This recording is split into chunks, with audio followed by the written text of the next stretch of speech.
अस्सलाम वालेकुम। आज हम first year principles of accounting के एमसीक्यू सॉल्व कर रहे हैं। और हमने किया ये है कि जितने भी फर्स्ट ईयर में अकाउंटिंग के एमसीक्यूज हैं उनको हमने टॉपिक वाइज जो है वो सेग्रीगेट कर लिया, अलग अलग मतलब उसको डिस्ट्रीब्यूट कर लिया है। और उसके अलग अलग वीडियोस हम बना रहे हैं। तो उसमें ये है कि आपको ये जो फर्स्ट वीडियो है इसमें बेसिक कॉन्सेप्ट्स अकाउंटिंग के जो है वो डिस्कस किए जा रहे हैं। तो उन कॉन्सेप्ट में कितने एमसीक्यूज हमारे पास हैं मौजूद, तकरीबन हमारे पास जो है इसमें 96 एमसीक्यूज हैं। तो ये हम सारे करेंगे कॉन्सेप्ट वाइज और इसमें हम डिटेल देंगे आपको इस एमसीक्यूज की। पास पेपर में जो इसके ऑप्शंस लगे होते हैं उसमें कुछ ऑप्शंस गलत भी लगे होते हैं और एक्सप्लेनेशन भी नहीं होती। तो अगर उस किस्म का कोई एमसीक्यू थोड़ा सा चेंज करके दे दे तो स्टूडेंट जो है वो फिर उसको अटेम्प्ट देने में गलती कर सकता है। इसी वजह से ये हम लोगों ने वीडियो बनाई है ताकि आप जो हैं ना सिर्फ एमसीक्यू को समझ सकें बल्कि उससे रेलेवेंट कॉन्सेप्ट भी आपको समझ में आ जाए। तो देखें इसके अंदर सबसे पहला एमसीक्यू जो है वो क्या है कि which of the following is not merchandise of a stationery shop. तो देखिए मर्चेंडाइज क्या होती है? हर वो चीज जिसको हम खरीदें और हम क्यों खरीदें उसको, ताकि हम उसे क्या कर देंगे, सेल कर दें। मतलब हमारे पास हर वो चीज जो बेचने के लिए मौजूद हो वो क्या कहलाती है? मर्चेंडाइज कहलाती है। मिसाल के तौर पर ट्रेडिंग बिजनेस आप कर रहे हैं तो उसमें जो आइटम्स आपके पास रखे हुए होंगे, जैसे मेडिकल स्टोर में दवाइयाँ रखी हुई हैं और ग्रोसरी शॉप के अंदर आपके पास आटा चीनी दालें रखी हुई हैं, ये आपकी मर्चेंडाइज है। जबकि मैन्युफैक्चरिंग बिजनेस के अंदर रॉ मटेरियल है, ये भी मर्चेंडाइज है। जो प्रोसेस में बन रहा है वो भी मर्चेंडाइज है, और जो बन कर रखा हुआ है सेल करने के लिए वो भी मर्चेंडाइज है। तो इन्होंने स्टेशनरी शॉप के लिहाज से पूछा है। तो स्टेशनरी शॉप में देखिए स्टेपलर जो है ये तो बेचने के लिए खरीदता है ना, तो ये तो मर्चेंडाइज है। जबकि ये पूछ रहा है कि कौन सी मर्चेंडाइज नहीं है। तो इसमें नोटबुक भी वो बेचता है, ये भी मर्चेंडाइज है। फाउंटेन पेन ये भी बेचता है, फाउंटेन पेन इंक पेन को कहते हैं। बाईसाइकिल नहीं बेचता वो। तो बाईसाइकिल जो है वो स्टेशनरी शॉप की मर्चेंडाइज नहीं होगी। ये पास पेपर के सारे एमसीक्यूज हमने निकाले। अगला देखें, the account capital account will not be affected by. तो इस एमसीक्यू करने से पहले आपको ये पता होना चाहिए कि कैपिटल अकाउंट में कौन कौन सी चीजें चेंज लेके आ सकती हैं। तो देखिए कैपिटल अकाउंट में हमारे पास क्या क्या चीजें तब्दीली लेके आ सकती हैं, मैंने आपके लिए लिख के रखा हुआ है कि कैपिटल अगर इंक्रीज होगा ना तो उसके रीजन से दो हो सकते हैं। या तो आपने इन्वेस्टमेंट की होगी तो कैपिटल बढ़ जाएगा, या आपके बिजनेस में प्रॉफिट होगा तो आपका कैपिटल बढ़ जाएगा। और कैपिटल के डिक्रीज होने के क्या क्या रीजन हो सकते हैं? क्या आपने क्या किया है, ड्राइंग की है पर्सनल यूज के लिए, आपने पैसा यानी कि वो एसेट विड्रॉ कर लिया है, या आपको लॉस हुआ है। तो कैपिटल में चेंज के चार रीजन हैं। अब आप देखें इसमें इन चार पूछ रहा है कि किससे इफेक्ट नहीं होगा, मतलब ये चारों में से कोई नहीं होना चाहिए। अब देखें नेट लॉस ये है, एडिशनल इन्वेस्टमेंट, ड्राइंग, ये तीनों कैपिटल के चेंज के ऑप्शंस हैं। तो ये परचेज ऑफ फर्नीचर जो है ना, इसकी वजह से कैपिटल चेंज नहीं होता। क्यों? क्योंकि एक एसिड बढ़ेगा और दूसरा एसिड कम हो जाएगा अगर आपने पेमेंट कर दी है, या लाइब्रेरी बढ़ेगी अगर उधार पे खरीदा है। कैपिटल पे इम्पैक्ट नहीं आता इससे। कैपिटल पे इम्पैक्ट आने के वही चार रीजन हैं, वो हमने एक जगह जमा कर दिए। तो ये आपके लिए देखें बहुत अच्छी बात हो जाएगी कि आपको चारों चीजें एक जगह मिल गई हैं कि कैपिटल में तब्दीली की क्या क्या वजूहत होती है। तो एमसीक्यू नंबर 3 है वो क्या है कि इसमें से कौन सा मर्चेंडाइजिंग बिजनेस है। तो देखिए बिजनेसेस जो हैं हमारे पास तीन टाइप के होते हैं, ये आपको नजर आ रहा होगा। एक कहलाता है हमारे पास सर्विसिंग बिजनेस, एक कहलाता है हमारे पास ट्रेडिंग बिजनेस या मर्चेंडाइजिंग बिजनेस, एक कहलाता है मैन्युफैक्चरिंग बिजनेस। तो सर्विसिंग बिजनेस में क्या होता है, हम सर्विसेज सेल करते हैं, मतलब ऐसी चीजें सेल करते हैं जो नजर ही नहीं आती। जबकि ट्रेडिंग बिजनेस में हम क्या करते हैं, गुड्स खरीदते हैं रेडी टू सेल कंडीशन में, मतलब वो सेल की कंडीशन में होती है, फिर उन्हें हम वैसे के वैसे सेल कर देते हैं। जैसे मिसाल के तौर पर अगर हम सर्विसिंग बिजनेस की पहले एग्जांपल दें तो इसमें क्या आएगा, एजेंसी आएगी, इसके अंदर डॉक्टर आएगा, इसके अंदर लॉयर आ जाएगा अगर आप बिजनेस कर रहे हैं, आपकी एजेंसी है। इसके अलावा जो है वो मैकेनिक शॉप आ जाएगी, ये सब सर्विसिंग बिजनेस है। ब्यूटी पार्लर आ जाएगा। जबकि ट्रेडिंग बिजनेस में क्या आ जाएगा, हमारे पास बुक शॉप आ जाएगी, तो गुड्स खरीदते हैं वैसे ही बेच देते हैं। ग्रोसरी स्टोर आ जाएगा जिसमें हम मर्चेंडाइज खरीदते हैं और वैसे के वैसे ही बेच देते हैं। और मैन्युफैक्चरिंग बिजनेस में क्या होता है, गुड्स खरीदते हैं, बनाते हैं, फिर बेचते हैं। तो इसमें जैसे हमारे पास जो है वो गुल अहमद आ जाएगी, एक रॉ मटेरियल खरीदती है बना के बेचती है। बिरयानी की शॉप देख लें आप, रॉ मटेरियल खरीदती है बना के बेचती है। तो ये हमारी मैन्युफैक्चरिंग बिजनेस है। तो ये हमसे क्या पूछ रहा है कि कौन सा मर्चेंडाइजिंग बिजनेस है। अब देखिए मोटर वर्कशॉप जो है इसमें गाड़ियां रिपेयर होती हैं, वो आपको कोई चीज नहीं बेचता, आपकी गाड़ी रिपेयर करके देता है, सर्विस देता है। तो ये आपका कौन सा बिजनेस हो गया? सर्विसिंग। सेल एजेंसी ये भी आपको सर्विस देती है कि आपके मकानात सेल करवा रही है या आपको मकान परचेज करवा रही है। ब्यूटी पार्लर है, ये भी आपको सर्विसेज देता है। मेडिकल स्टोर जो है वो मर्चेंडाइज बेचता है, क्यों? क्योंकि वो गुड्स खरीदता है और ऐसे की वैसी सेल करता है। तो ये हमारा मर्चेंडाइजिंग बिजनेस का ऑप्शन है, जबकि ये तीन जो इन्होंने दिए हैं ना, ये सर्विसिंग बिजनेस है। ओके, आगे चलते हैं। This one of the following is an income. Income पूछ रहा है। देखिए, हमारे पास जब भी एमसीक्यू आए ना, तो हमें सारे टाइटल्स पढ़ने चाहिए और ये देखना चाहिए कि इनमें से कौन सा टाइटल जो है वो गलत है और कौन सा सही है। सिर्फ एक दफा में आप किसी एमसीक्यू को, जो सही एमसीक्यू है, उसको सेलेक्ट कर लेंगे ना, तो हो सकता है दूसरा ऑप्शन उससे ज्यादा बेहतर सही हो, तो फिर आपका एमसीक्यू गलत हो जाएगा, क्योंकि एमसीक्यू में हमेशा बेस्ट ऑप्शन को चूज करना होता है। तो बोल रहे हैं इनमें से कौन सी इनकम है? तो अनअर्न्ड कमीशन। अनअर्न्ड कमीशन तो देखिए लाइबिलिटी होती है। जब आप कस्टमर से एडवांस लेते हैं ना, ये भी मैंने यहाँ लिखा हुआ है, कस्टमर से जब आप एडवांस लेते हैं तो दो किस्म के टाइटल्स क्रिएट हो सकते हैं। एक होता है अनअर्न्ड।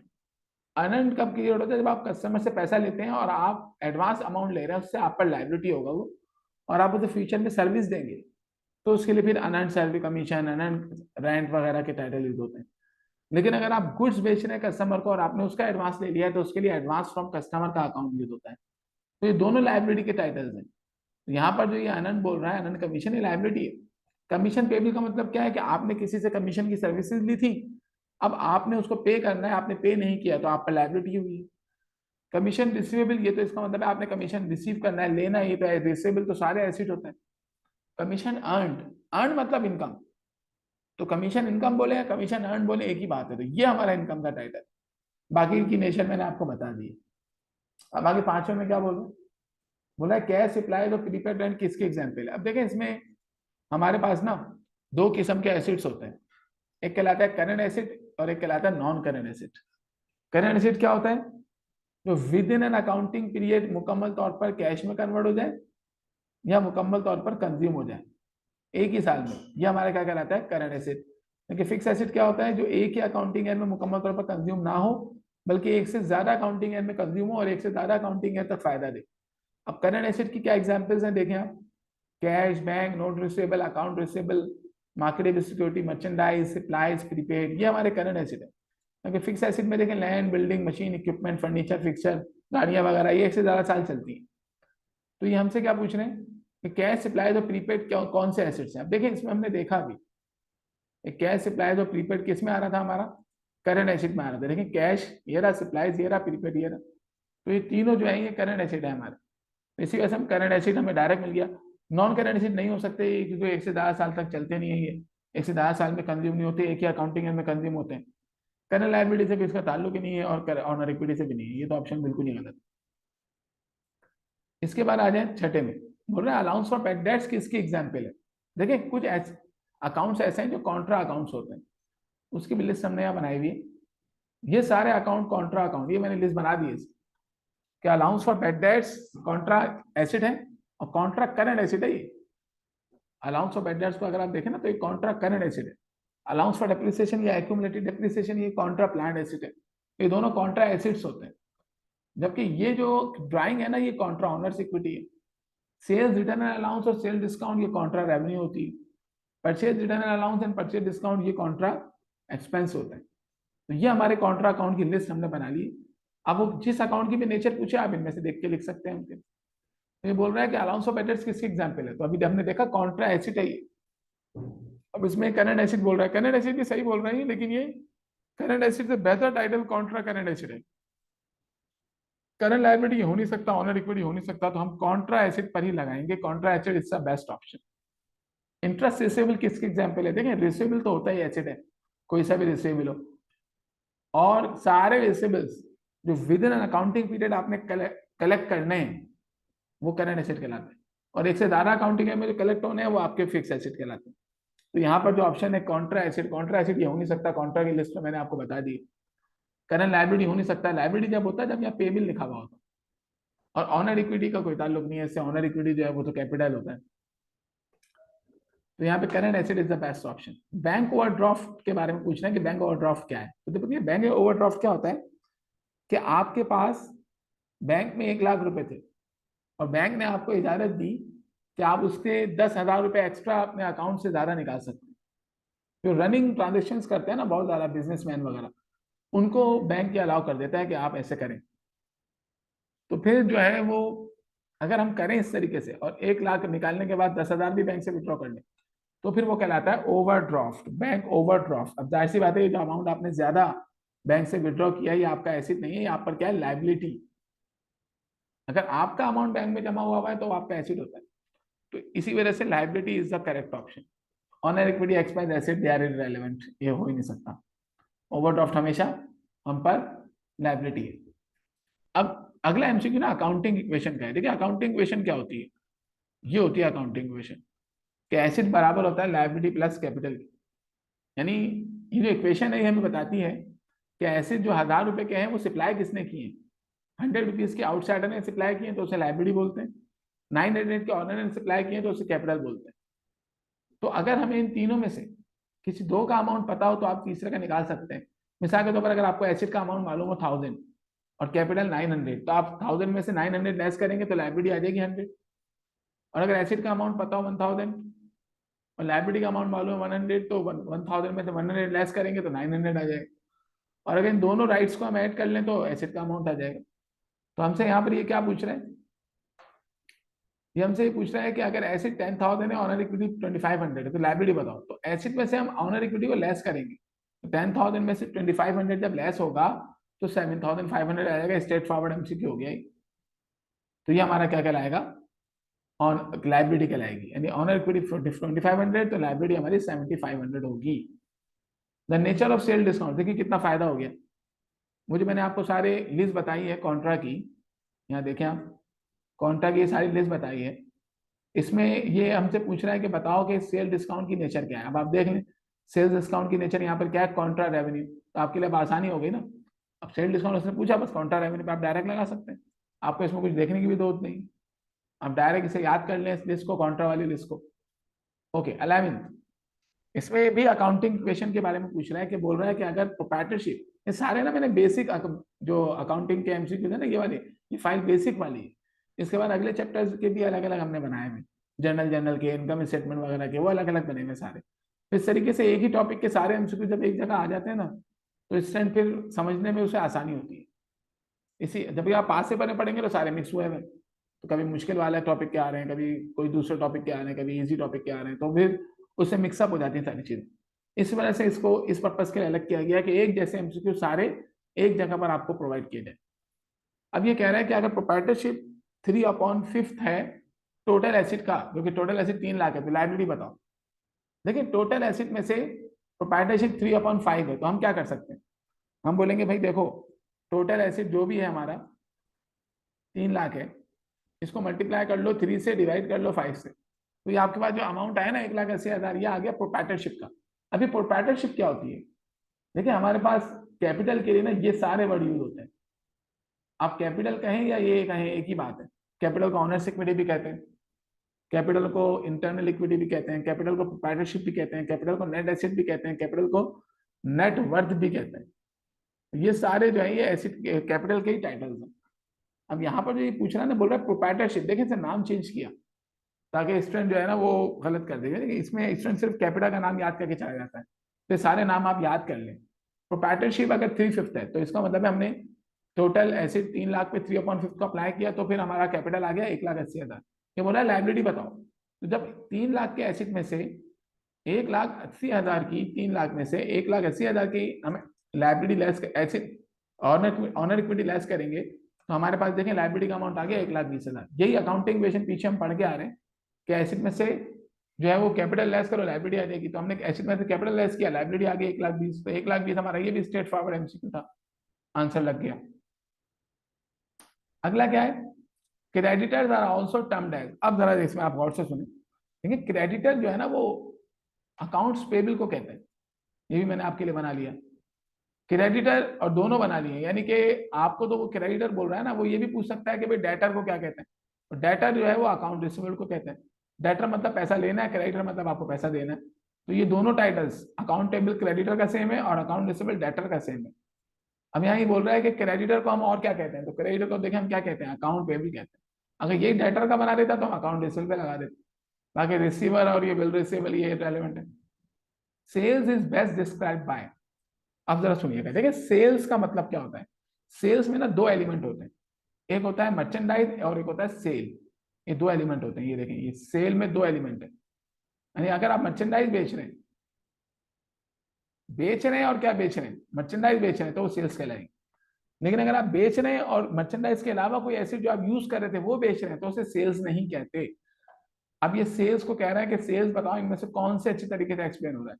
देखिए इसमें पहले सेल ऑफ एसिड ये कह रहा है, सेल ऑफ एसिड जो है ना वो सेल्स नहीं होता, सेल्स का टाइटल उसके लिए यूज नहीं होता, क्योंकि सेल ऑफ एसिड में तो कोई भी एसिड हो सकता है ना, इसमें तो हो सकता है कोई एसिड वो यूज कर रहा हो फर्नीचर बिल्डिंग वगैरह वो बेच रहा हो, तो इस वजह से ये ऑप्शन हमें सही नहीं लग रहा।